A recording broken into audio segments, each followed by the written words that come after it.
ESF is the oldest, largest, and most distinguished institution in the United States that is focused on the study of natural resources and the environment.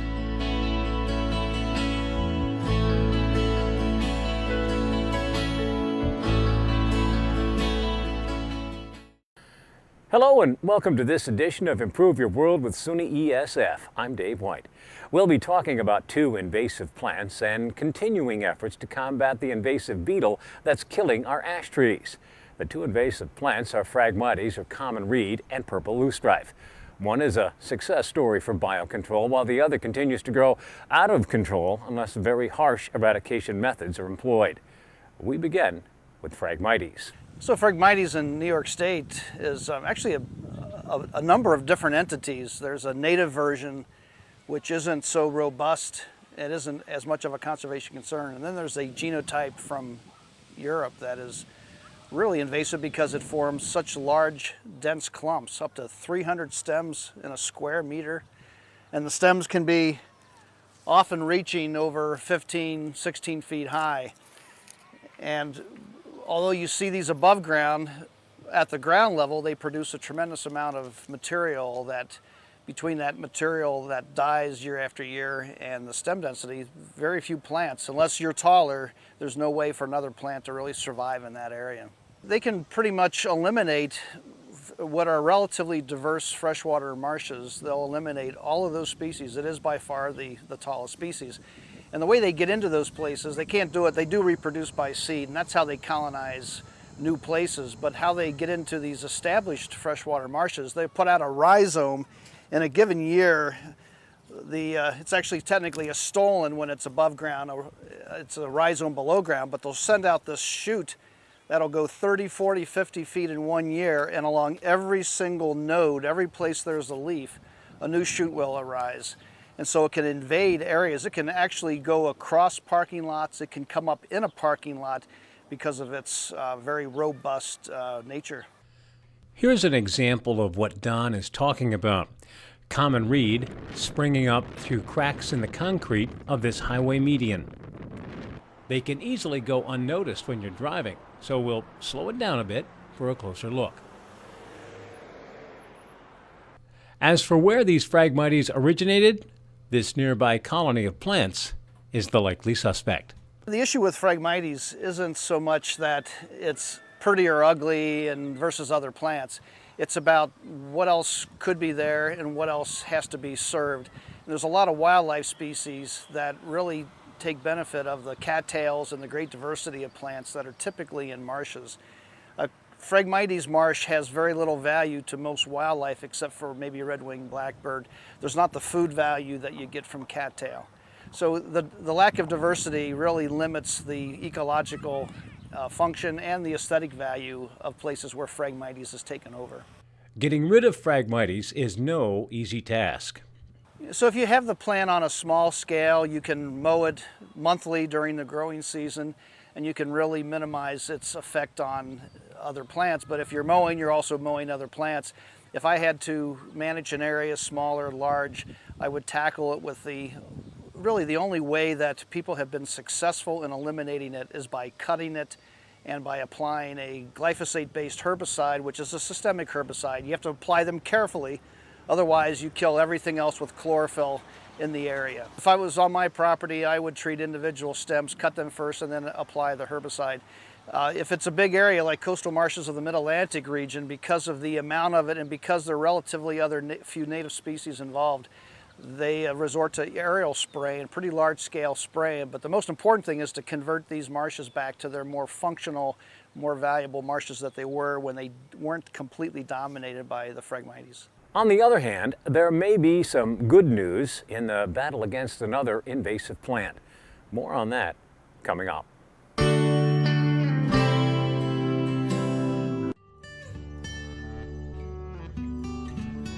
We are teaching our young engineers how to design, execute, build and potentially test different engineering principles. Because to get up there you need to have expertise that involve chemistry, physics, even statics and mechanics. Been gathering several Sundays here on campus in our own little room there doing the development and testing of the equipment.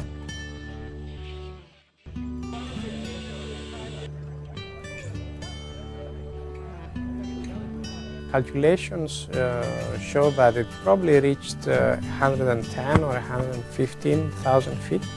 It was a ton of fun, you know. It's just from the basic level of, you know, you literally hold something on the ground and then you let it go and it goes 110,000 feet and you can record it, get images from that. That's just cool because, you know, we're all into science. While an easy and efficient way to control the common reed remains elusive, we seem to be seeing less and less of another invasive plant, the purple loosestrife. Purple loosestrife about 30 years ago was probably the species of most concern in wetlands in New York and the Northeast. Fortunately, a group of folks brought some beetles and other insects from Europe, and they started releasing them decades ago. And those insects now are starting to spread, and they really decimate purple loosestrife. The insects actually attack the roots, the shoots, and the flowers, depending on the species of insect.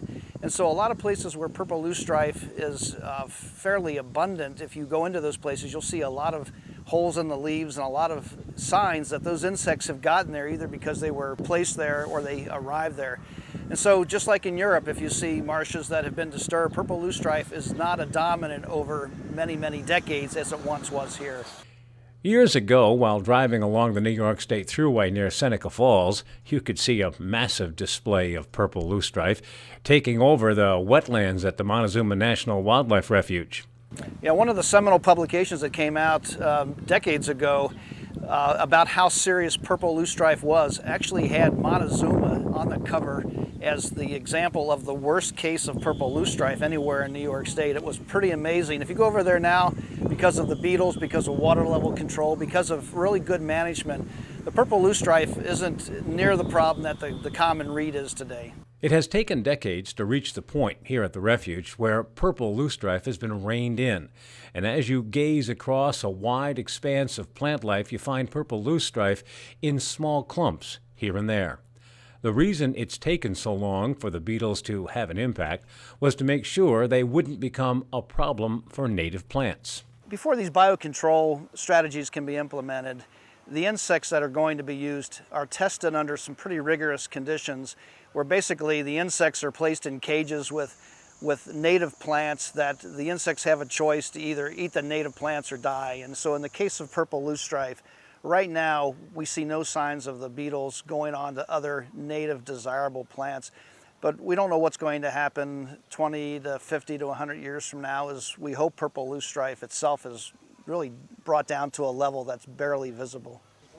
Yeah, the plant's here for a lot of reasons. One, it came in the ballast of ships that came into the St. Lawrence and other places, but it was also extensively planted because it makes a really beautiful honey. It's a great bee plant. The honey looks like motor oil. It's got this really neat sheen that no other plant provides. But it is really invasive. It produces this huge number of seeds every year that in the seed bank, those seeds will live for decades and they will amount to hundreds of thousands of seeds in a small area. And so it's hard to get rid of by simply pulling because of that seed bank. You can eliminate it like for the common reed by simply using a glyphosate-based fertilizer. If you do pull it, you want to make sure you dispose of the plant parts in places, not a compost pile, not a place where it can root, because it does spread by vegetative means. So these are the flowers that have a lot of nectar that the bees like, and it does make a pretty interesting, delicious honey. But people don't plant it for that purpose anymore. And every one of these flowers will turn into a capsule, and those capsules have dozens and dozens of little seeds the size of poppy seeds. So over a plant, you can get over hundreds of thousands of seeds per plant, and they just sit in the soil waiting for the soil to be disturbed, and then they germinate. Apparently ducks pick up the seeds and carry the species from one wetland to another. It is a beautiful plant, and it's the reason why it's still being planted where it is legal, but it really there's too many other alternatives that aren't so bad ecologically. It's basically in every state in the country right now, but in some states, especially those with wetlands like the Great Lakes region, it's especially of concern because it will escape onto uplands, but the problem is really in the wetlands, especially the open canopy, the treeless wetlands, where it can get over everything except for the common reed. One of the native plants squeezed out of wetlands by Phragmites and purple loosestrife is the cattail. As Don Leopold explained earlier, that really limits the kind of wildlife that can live in the area. Cattail plants not only foster good habitat for a diversity of wildlife, they can also be of great benefit to people. At the Cranberry Lake Biological Station, Dr. Robin Kimmerer gives students a very hands-on lesson on the versatility of the cattail.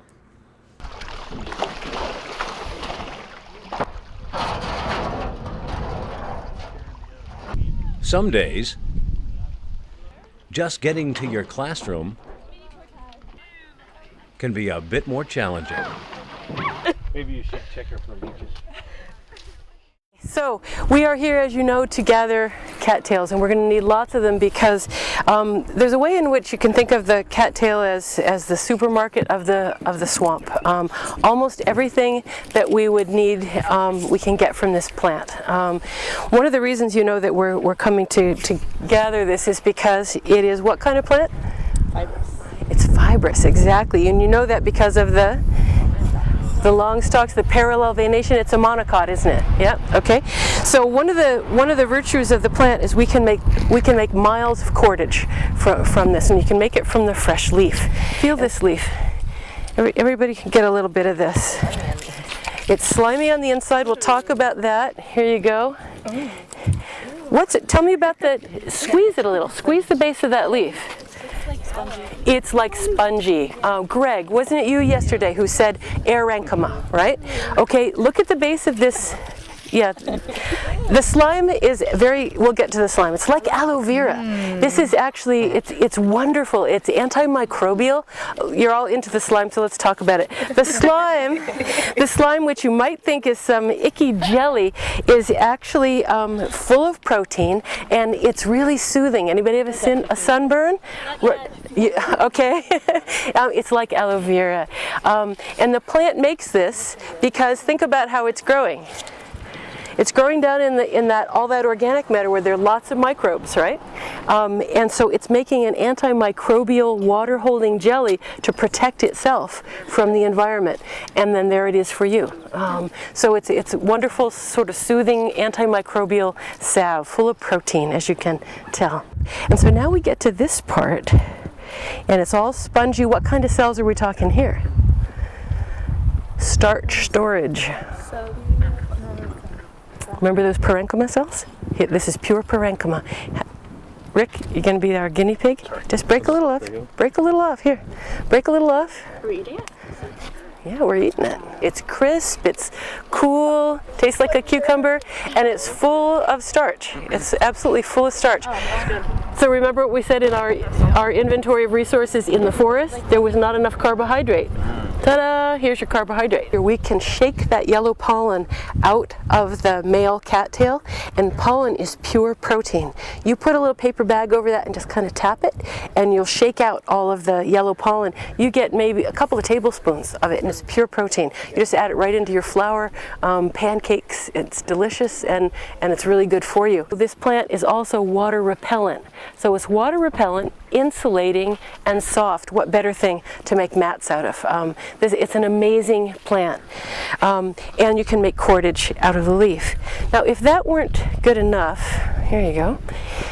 If we start taking this apart further, and this is what we're going to do when we get back to camp, we have to strip all of these. Why don't you all take them so you can start playing with them, enjoying them. We're going to take all of this apart, lay them out on the lawn to dry so that we can make them into mats. It floats, exactly, so this floats like rushes. And where else do you see closed cell foam? In insulation. In insulation. So think about making this into a wall of your wigwam. It's insulating, it's soft. These make wonderful sleeping mats because of the aerenchyma. It's got food, it's got medicine, it's got rope, it's got mattresses, it's got walls for your wigwam. So the utility of cattail isn't limited to its material. In addition to habitat for red-winged blackbirds, Cattails are home to waterfowl like mallards for nesting. Frogs and salamanders will lay their eggs in the water on and between them. Muskrats will not only eat common cattails, but use them to build their homes, while deer, raccoons, eastern cottontails, and turkey all use cattails as cover. Coming up next, the latest on the invasion of the emerald ash borer and what may become another biocontrol effort using one bug to eliminate the invasive bug that's killing our ash trees. This is a traditional landfill cover. This stand of shrub willow is an effort to develop an alternative landfill cover system that will also create a wildlife habitat, park and recreation area, and biomass for use in energy production.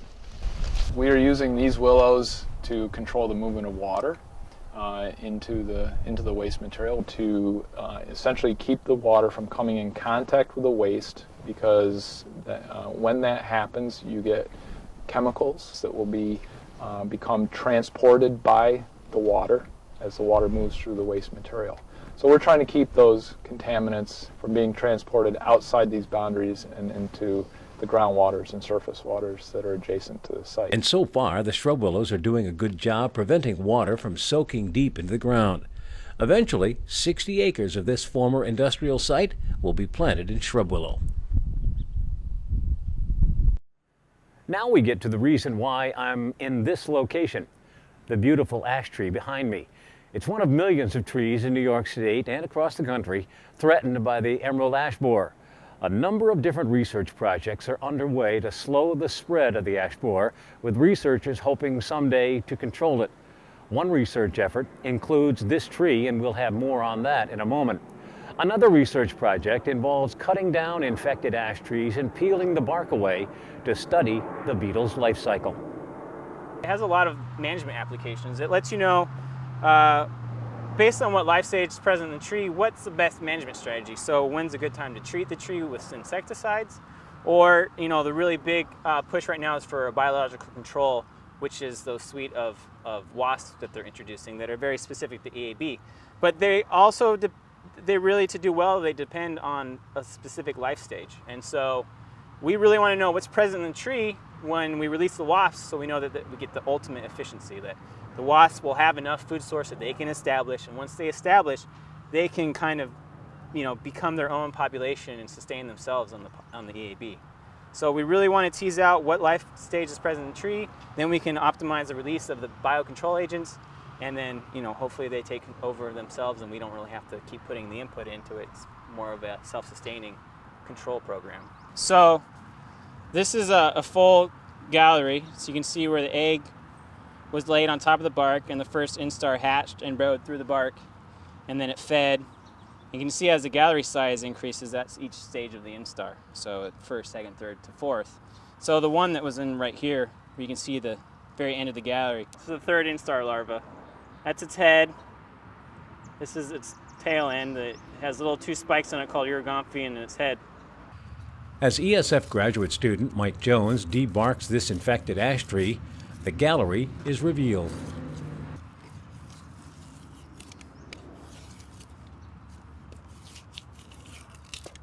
Boy, this dog's producing for you guys. So this is actually two galleries, but you can see that's an adult. That's an adult just waiting to emerge. That's its actual head. And it's responding to me touching it, so it's ready to go. A couple more days and this one would be getting ready to chew out. Let's see if I can dissect it out.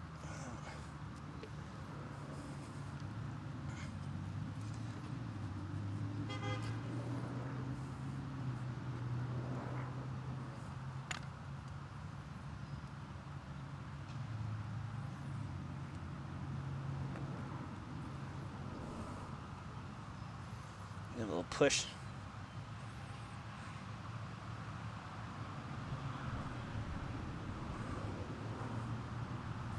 There you go.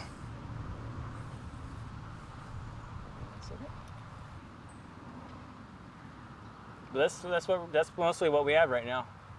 Is you're going to have a lot of full-formed adults just getting ready to chew out or starting to chew out. As soon as it warms up, they go. It only takes them about 3 weeks to go from being like a late stage instar larva to a full-formed adult. So I mean, that you'll see trees that the entire, what we call girdling, the entire surface of the cambium is just completely covered in feeding. So a tree like this can produce a couple hundred beetles, and there's probably a few hundred ash tree in that lot that are infested now, and there's probably a few thousand that are uninfested. You're looking at, you know, hundreds. The numbers are overwhelming. The numbers are overwhelming. And that's really what does the trees in, is that they have some really built-in minor defensive capabilities. They can kill the first instar larva, and you do see that sometimes. But they're not very good at it, and so when they get mass attacks, kind of like bark beetle attacks, it just overwhelms their defenses and there's nothing they can do. Insecticides can be applied to save individual trees. This is an injection point for an insecticide that was injected into this tree to save it. And at this point, if you want to save individual trees, this is the only way to do it. It's probably got at least 12 to 13 points around the tree where the injections were made. The number of injection sites and how much insecticide is used is based on the diameter of the tree. It lasts 2 to 3 years, and depending on, you know, the pest pressure or how many emerald ash borer are around, you would want to inject it again after 2 years, or if it's lower densities, 3 years would work. It's excellent. It will save your tree if you consistently use it against the emerald ash borer. Pretty expensive, ranging anywhere, well, around $15 per inch DBH. A really big tree will probably cost around $400 to $500. So it's too expensive for use saving a woodlot or a large stand of trees. Absolutely not meant to save a woodlot or a forest, not possible. But for individual ash trees like this beautiful one right here in front of Archibald, it's worth it. That's why researchers hope to maximize the effectiveness of biocontrol using wasps. To do well, they depend on a specific life stage. And so we really want to know what's present in the tree when we release the wasps, so we know that we get the ultimate efficiency, that the wasps will have enough food source that they can establish, and once they establish, they can kind of, you know, become their own population and sustain themselves on the EAB. So we really want to tease out what life stage is present in the tree, then we can optimize the release of the biocontrol agents, and then, you know, hopefully they take over themselves and we don't really have to keep putting the input into it. It's more of a self-sustaining control program. As the research continues, the Mid-Atlantic Regional Seed Bank is collecting ash tree seeds from around the state to reestablish the trees when the ash borer is under control. The goal of saving seeds is to preserve the genetic diversity, and the effort would be to provide the genetic diversity to researchers and breeders who might be able to develop a resistant form of the ash tree, or it would be a long-term solution if the borer is eliminated from the U.S. We would be able to put genetically diverse and locally adapted seed of the ash species back into the New York State. Coming up, we look at New York efforts to help control the spread of invasive plants.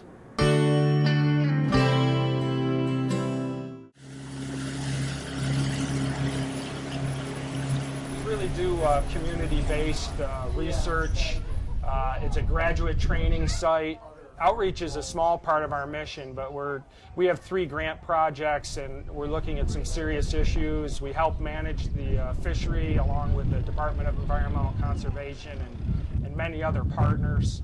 Today we are assessing the fish community in the bays. We are trying to catch juvenile muskellunge, and we're trying to assess the forage fish community for the juvenile muskellunge. And here what we're looking at is the effects of water level regulations. So we're actually regulating the water levels independently of the river here. We're trying to see what the effect is on the entire ecosystem by having water levels that are higher than what's currently being regulated on the St. Lawrence River. So there's some really interesting research in Great Lakes aquatic ecology that go on at this site. If you go to the New York Department of Environmental Conservation website and search invasive plants, and then click on DEC prohibited and regulated plants, you arrive here, where you'll find an explanation of the new program to regulate invasive plants. You can scroll through to see the latest list of plants that are now prohibited or regulated in New York. So there's prohibited species, which you absolutely cannot, bring into the state and sell. There's also regulated species. A good example of regulated is Norway maple. We feel as though it's an invasive and non-native, but if you plant it in an urban setting, it's not going to spread. A team of experts from DEC, Ag and Markets, Farm Bureau, environmental groups, research scientists, as well as nursery and landscape trade groups put together the list, deciding what is highly invasive to low invasive. So what we look at is how invasive it is and then what type of economic impact it's going to have. So some plants may be ranked medium invasive, but because they have a low economic impact, it didn't make the list. Environmental conservation officers and plant inspectors from Ag and Markets will handle enforcement. So they'll just periodically go to a nursery, make sure that either the regulated species have the correct tags, the prohibited species aren't being sold. And I think because we've included the landscaping industry in the decision making, I think they're pretty aware now about what species are prohibited. New York's Department of Environmental Conservation also has developed a similar program to help control the spread of waterborne pests and plants. And that's it for this edition of Improve Your World with SUNY-ESF. We hope to see you again next time.